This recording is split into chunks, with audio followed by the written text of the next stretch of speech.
129,665. O yan po ang dami ng tao na nabigyan ng libreng sakay sa unang araw ng programa ni Yorme Isko at ng City Government of Manila na pagbibigay ng libreng sakay sa iba't ibang ruta ng jeep sa loob po ng Maynila. Okay, napakaraming tao po niyan. O kami po sa grupong Progreso para sa Bayan ay 100% na sumusuporta sa programang ito ni Yorme Isko. At ang maganda po niyan, 1,000 na jeepney drivers ang natulungan in a way na hindi po sila kakaba-kaba na uuwi sila ng bahay. Ang kinita lang nila ay 200, 300 pesos dahil po naubos yung kanilang kinita sa gasolina. O kasi po itong programa ni Yorme Isko ay 3,000 per day, okay? Per jeepney. So yung 1,000 ay para sa jeepney driver. So kahit po ano ang maging sitwasyon ng kanyang biyahe, 1,000 po sigurado may mauuwi siya sa kanyang pamilya. 1,000 para sa operator. Siyempre po sila yung may-ari ng jeepney at tapos sila din yung sa maintenance ng jeepney. So kailangan din po mabigyan yung pong sa operator. Kailangan din nilang kumita. Kung ikaw ay jeepney operator, o de 2,000, di ba? Mas maganda yung iyong makukuha.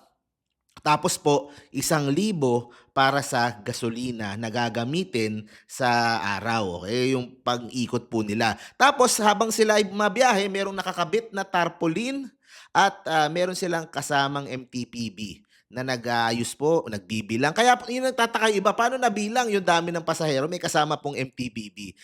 Binibilang po nila kung ilan po yung sumakay ng jeep, ilan po yung nabibigyan ng libreng sakay. Siyempre, nandun po sila to make sure na susunod po lahat ng mga jeepney driver doon po sa libreng sakay.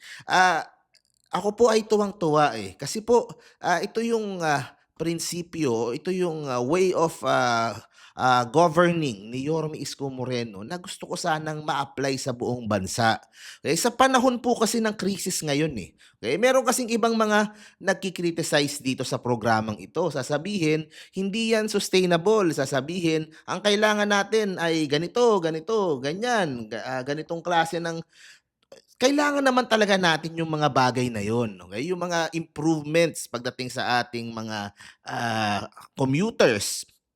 Pero ngayon po ay panahon ng krisis, di ba? Ngayon po ay panahon ng pagdurusa, sakripisyo at hirap sa madami po nating mga kababayan, okay? Yun parati ang nababasa kong reklamo sa social media, lalo na nung mga nasa middle class, okay? At yung mga may mga trabaho. Bakit yung tulong o yung ayuda ay puro lang dun sa sabihin natin kunyari walang trabaho o kaya sabihin natin bakit yung mga ayuda puro doon lang? Bakit kami parang hindi kami natutulungan, okay? Ngayon po ay panahon ng krisis. Bihira lang naman po 'yan. 'Di ba ang huli natin yung sa COVID, 'di ba? Si Yorme Isko ang dami ding nagawa nung panahon ng COVID. O pero ngayon po ay a different kind of crisis kung saan po yung pong presyo ng mga bilihin, expected po natin tataas po lahat. Yung pong kita ng mga drivers natin, kung hindi sila magtataas ng presyo ng kanilang pamasahe, ng fare, ay siguradong sasadsad. So ito po ay ibang klase ng krisis at pinaramdam ni Yorme Isko sa 1,000 mga driver at mga operator at sa 100,000 plus na mga katao sa Maynila na ang gobyerno, ang local government of Manila ay willing gumastos, okay? Willing magsakripisyo din. Yung ibang budget na gagamitin natin sa ibang programa. Sabihin natin, sabihin ni Yorme, kadalasan example niya, kalsada, di ba? Yung budget natin sa kalsada, tsaka na muna yan. Ibigay na muna natin sa tao kasi yung kalsada, parating sinasabi ni Yorme Isko, hindi kumakalamang tiyan kapag oras na ng tanghalian o hapunan, okay? Pero yung mga jeepney drivers na isang kahig, isang tuka, yung pong mga pumapasok sa opisina, yung pong mga pumapasok sa eskwelahan, 'di ba? Every peso counts para sa mga kababayan natin na 'yan. At yung maramdaman nila na, uy, sabihin nating nakalibre ng sakay ng jeep. Kunyari, isa o dalawang jeep siya kada araw. O tapos libre, tapos pauwi. O magkano 'yun?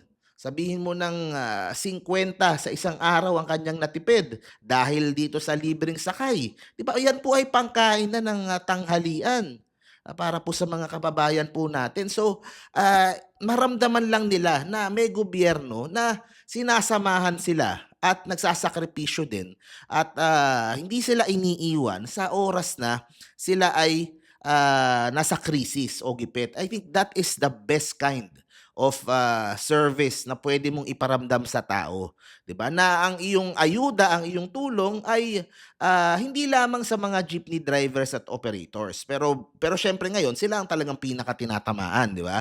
Hindi lang sa kanila, kung hindi makakatulong din ng konti kahit papaano sa pangkalahatan. Kaya yun po ang objective ng, libreng sakay sa Maynila ni Yorme Isko. At ito po ay temporary lamang, okey? Ngayong Lunes, Martes, tapos simula ulit next week, o pilot run pa lang po, okey? 'Pag nakahanap pa ng pondo uli, o itutuloy ni Yorme.